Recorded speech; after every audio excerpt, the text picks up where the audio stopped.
everybody, my name is Farmer Phil, and in today's video we're in the 6290. We have our 28-foot black Bracken trailer on the back, and we are headed off to bring in, this will be the second batch of weigh-ins to come in, but today's video is about our best and our worst calves.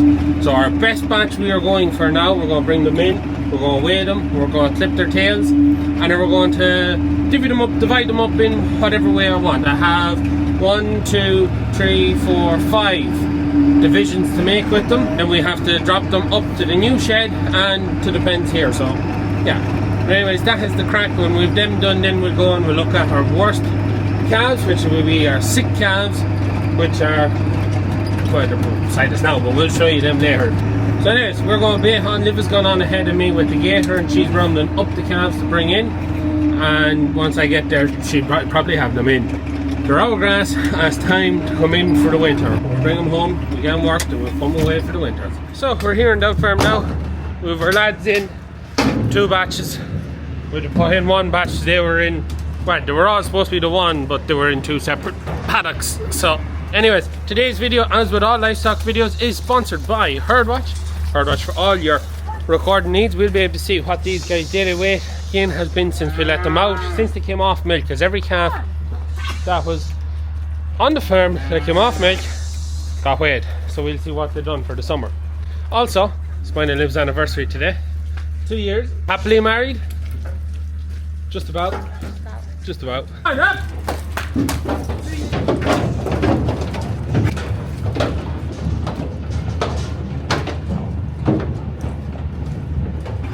Load number 1 dropped off. We'll go get load number 2. Load number 2 loaded up. We're on the way home.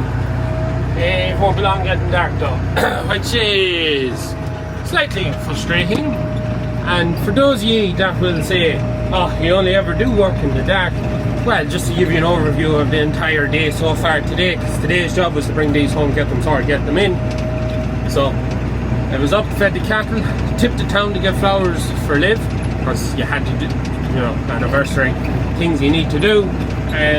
So I was in there for 9:30, got back, finished feeding all the cattle. Liv was away as well, so she's only back from the UK after visiting the family for the weekend, so she was back at 2 o'clock. Father Phil rings me. He had a puncture. He's away rolling barley, so rolling is in crushing milling grain in Roscommon. So I had to go to him with a tire, get him sorted and back going again, which that lost 2 hours on me. And next thing you know, it's 2 o'clock. You get down here, you're an hour bringing them in and checking the other batch of cattle. 3 o'clock, and before you know it, it's dark, especially in these short evenings. For anyone saying, it's not because you didn't get up early, it's because sometimes your days don't go to plan. So you need to keep at it. And one thing I do is, I set out, today's job is so and so, and I aim to get it done. And I don't mind working into the dark to make sure I get it done, because every job done today is a job less for tomorrow, and if I kept putting jobs off just because it was getting dark, I'd get shag all done. 3, 4, 5, 6, 7, 8, 9, 10, 11, 12, 13, 15, 16, 17, 18, 19, 20, 21, 22, 23, 24. So that's the calves in. It's just 5 o'clock now. I would reckon we should have all clipped, weighed and sorted in an hour and a half. Should have them in the shed by 7. We should begin changing at 7:30 and out for a meal by 8. That is the plan. Anyways, hammer down and we get it done. Just clipping the tails. He's done. So you'll find out why some of them are done in March sometimes. So we're just clipping their tails, just to stop muck sticking to them over the winter and keep them clean. And the reason we're doing it now and not when we dose them is purely because the tails are clean now, it's easy done. We're not doing their backs, which we would normally do in the larger stock, because we don't think there's a need to do it on the small stock. The larger stock we do it for try and help stop them from sweating and help keep them that bit cleaner. So these guys here are what I call, and Liv would agree, our best batch of calves for this year. So there's some real nice calves, very some middling calves on it, but probably most of our best calves are on this batch. And usually our first batch of calves out the shed off milk will be our best, but these aren't the first guys. These are second or third. Yeah, second or third. Second or third. They're not the last anyways, I know that much. But these guys, we made the change. Last year we had an issue with worms, and our worst affected batch, this batch, which there's 60 in, they would usually go to where our worst affected batch was last year. So this year we made the change to put these where we were grazing older stock, which is also was silage ground. So these were going to very fresh clean land which had a low worm burden and hadn't been calves on it since we had calves on it 1 year, and then we swapped them to a different spot, and they done really well. They had, anytime they've tested them for worms, they were always the lowest worm burden, and that is probably because we were cutting silage there and because there hadn't been calves there in so long. And the reason we're not dosing these calves now is because we have to let whatever eggs is in them hatch. So any parasitic eggs, give them 2 weeks, they should have hatched by then, and then the dose we give them will kill everything that's in them. If we dose them now, we don't have to dose them again in a month's time. On time lapse, and we will blitz through these cattle like it's nothing.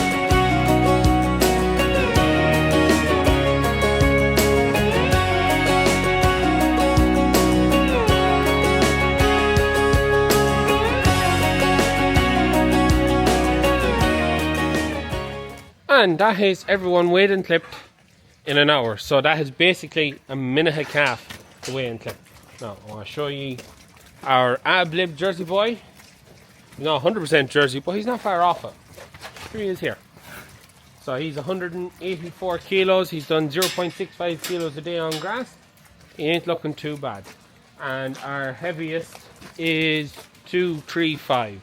So everything is color coded into marks with 4 pens in the new shed, so we're going to use 4 pens. Still don't know what way I'm dividing everyone up, but we'll do it. I have no light, the very lightest of the calves. They'll be staying outside for most of the winter till we get cold, wet weather. Then they'll come into the hay shed, but until then they stay out. We have no calves like that here. I think that could have been one of the heaviest guys there. I think that was the JEX calf that you've seen on the mark. Something like that. Anyways, so we're going to sort them into 4, load them into the trailer in the pen. So the trailer is a divide, so we load them top half, bottom half, we get them done. So I just have to do a quick count of how many calves in each color coded division and then figure it out from there. Liv is very excited. Half an hour to get it done. Yeah.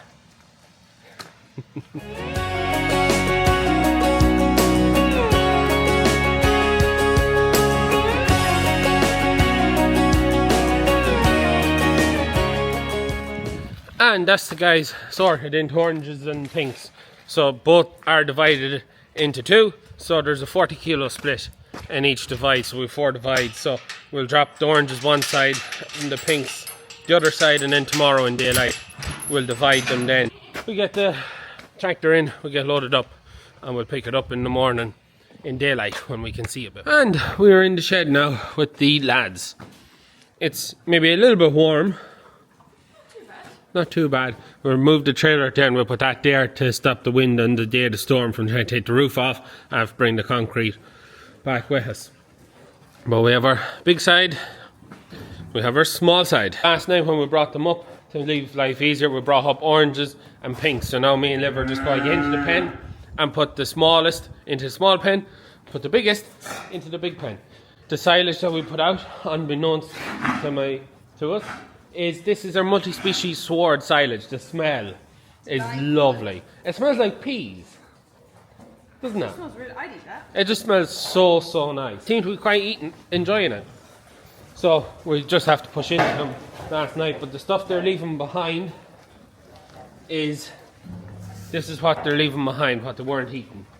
So there's some chicory. I think there's a lot of chicory in it, which they seem to be picking out of it.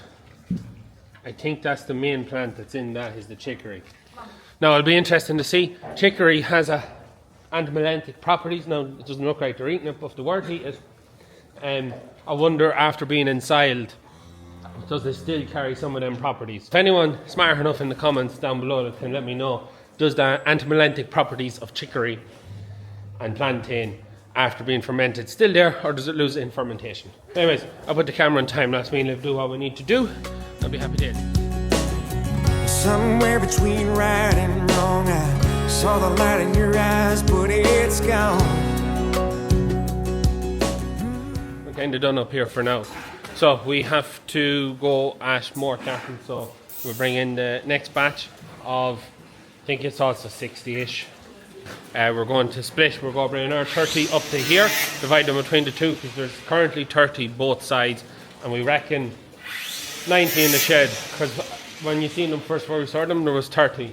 There was space for everybody to feed, and there's plenty of space in the pen. The only issue could be how quickly the tank fills, but we'll cross that bridge when we get that far. 30 out of that batch, leave 30 then, dose the other 30 that'll be staying out, and they can stay out. We'll have some more rotations we can put them on, because grass is still growing a bit. So there should be enough grass to keep 30 going, whereas if we put 60 out, they mightn't last that terrible long. This bale here is a bale of red clover, third cut, and you can see it's still greenish, which I thought was quite cool. Father Phil says it's because it was cut late on in the year, there's no sugar. Not as nice smelling as the multi-species sward, which was cut at the same time, and it was second cut and grazed twice. There's no fuss right now. It doesn't smell the nicest, but it's alright. We'll give them the meal we have here, and we bail on and get the next round of cattle. So we're just out here getting ready to bring in the next batch of calves that we're going in. We'll go see can we round up these lads and bring them into the yard. Right, onward. So we're just waiting for the guys to come through the hedge here. They're running on 2 paddocks at the minute. So yeah, we'll get these over to the yard. Somewhere between love and madness, I gave up. So 64A, he's on the job today, and the trailer loaded up with some space. So anyways, we'll go back to the yard. So me and Liv are going to sort the cattle we've loaded there into pinks and oranges, divide them at the 180 line to fill up the pen. Father Phil's going to come back up then and dose the guys that are here and let them back out.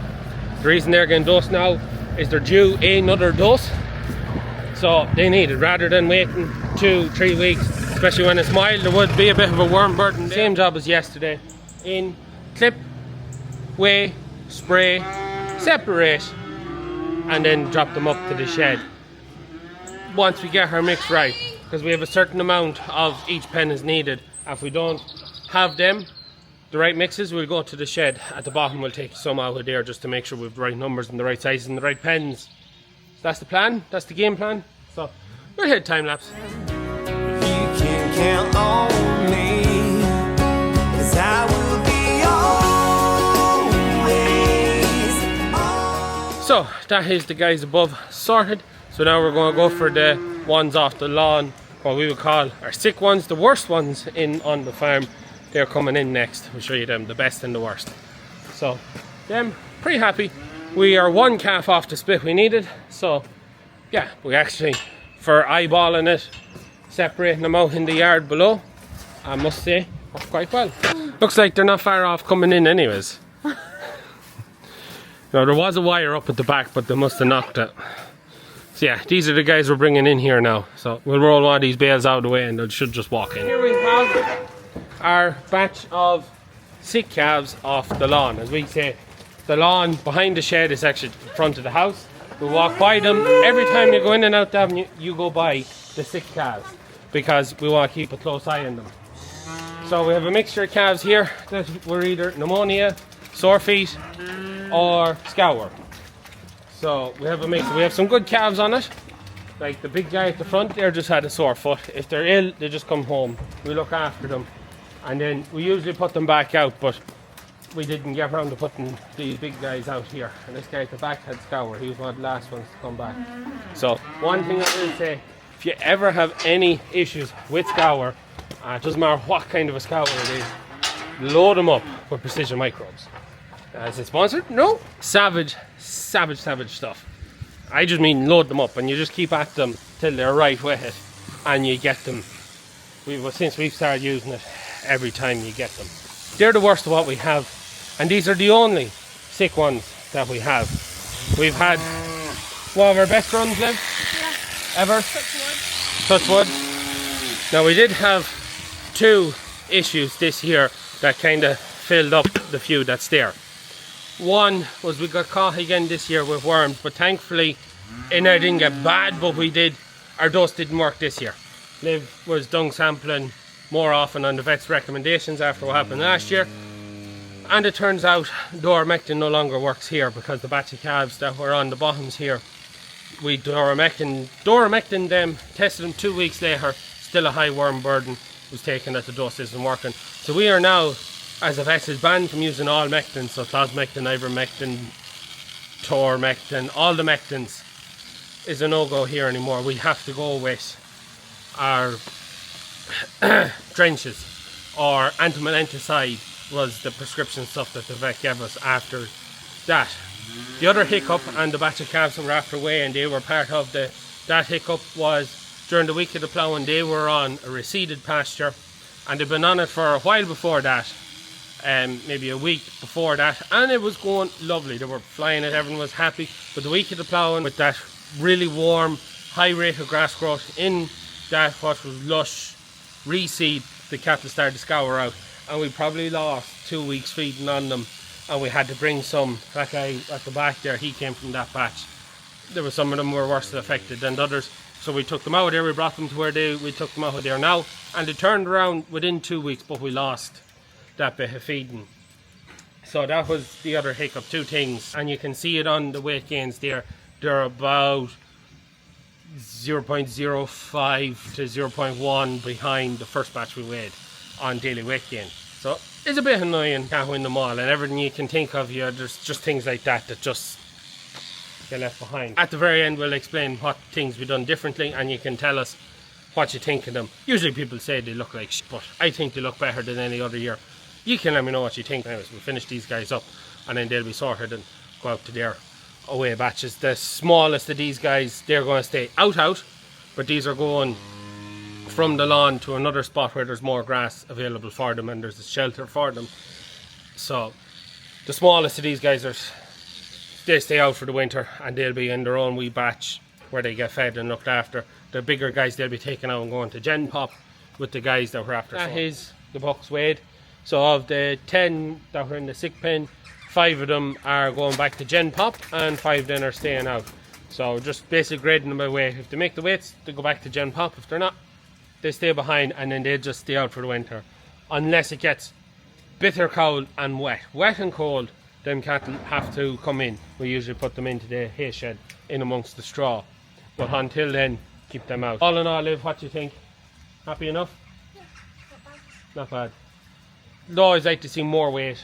I thought we'd have had heavier cattle, but it is what it is. I thought we'd have more crossing the 200 mark than we have, but we're averaging about 185-ish, in or around that. So that is them there, and that's what they look like. So a nice healthy coat on them, I think, with a nice wee shine off them. Go sort these, separate them out into pinks and oranges, and ready for loading. Father Phil is still away dosing the ones that we left behind, so I actually thought I'd be done, but whenever he gets back, we'll be rooting away here anyway. That has us loaded up. It's a long trailer there, but holds. It's great for moving because it just reduces the amount of moves. So that's them all loaded. Bertie, you're dirty! So anyways, we'll go up now with these, some pink loaded. We'll go up, sort them. It's starting to get dark now, but at least today we're finished before the dark with the cattle. Pick it up the next day when we're going up to feed them in the morning, and just show you how everything is looking and all the rest. So yeah, we'll wait on and we'll pick it up the next day. Somewhere between love and madness, I gave up all the sadness.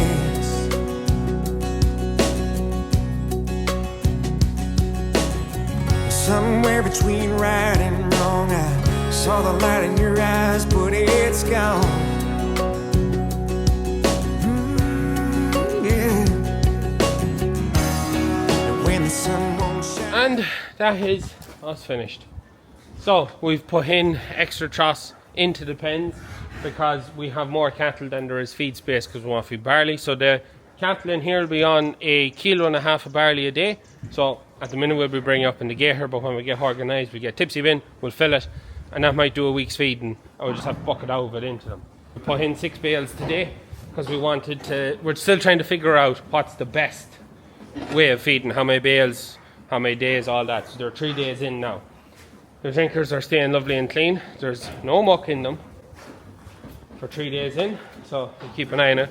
It may seem like a very low, close shed, but there's a savage breeze comes right through the centre passage.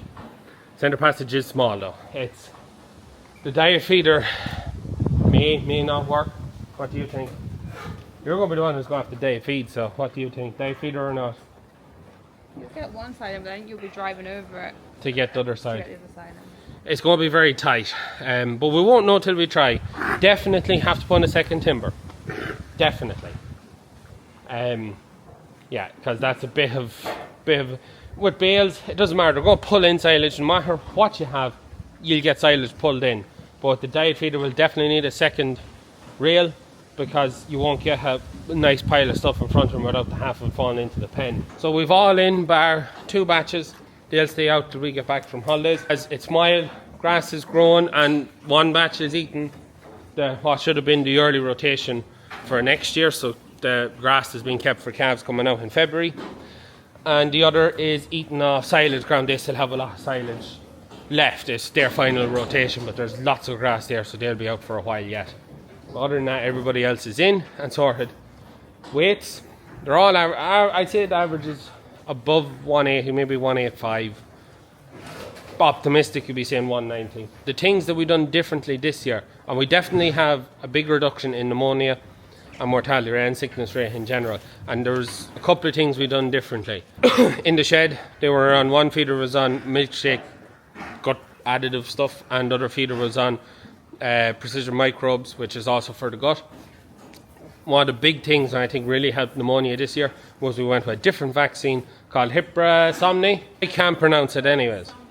Hiprasomni, something like that. So we replaced one vaccine for that. Our vet says it might be a better job, and it seems to have worked very well for keeping pneumonia under control. When the calves went out, we were feeding our own meal, our own mix of beans, barley, some bohin, maize and soya bean with molasses, and I think it fed. I think it fed very, very well.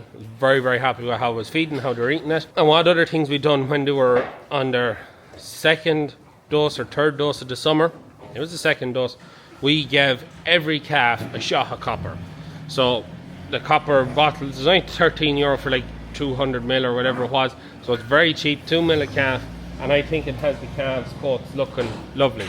So I think, you know, there's very, very few of them with a brown coat on them or a brown stripe on their back. I think that's done a super job on having our calves looking healthy, and something I will definitely keep doing is giving the copper, because we are in ground that is high in molybdenum, so is low in copper, so copper is always a bit of an issue. But I think that went very well. They're the big things that we've done differently this year. We had 2 hiccups, as I said, but all in all, it's one of our best calf years we've ever had. I would like to see weights heavier. You always want to see weights heavier, but at the end of the day, reduction in mortality, sickness rate and calves, I think, you let me know in the comments, I think looking as good as they've ever looked. For me, it's a win. Maybe next year we'll get some more weights on them. Also, you may notice we have a lot of Herefords this year, and with the Herefords, because we're seeing more and more sex semen being used, we're buying more and more Herefords to make up the numbers. But for the first time this year, of all the years we've been buying, the price of the Herefords off the farmers we were buying from is now at the equivalent price of the Friesian. The Herefords are no heavier than the Friesians or Jersey Crosses. They're the same weights, but the difference in price that we get for them, a couple of cents better because they grade a little bit better, and the price we're paying for them is now equal to your Friesian calf at 20-40 euro.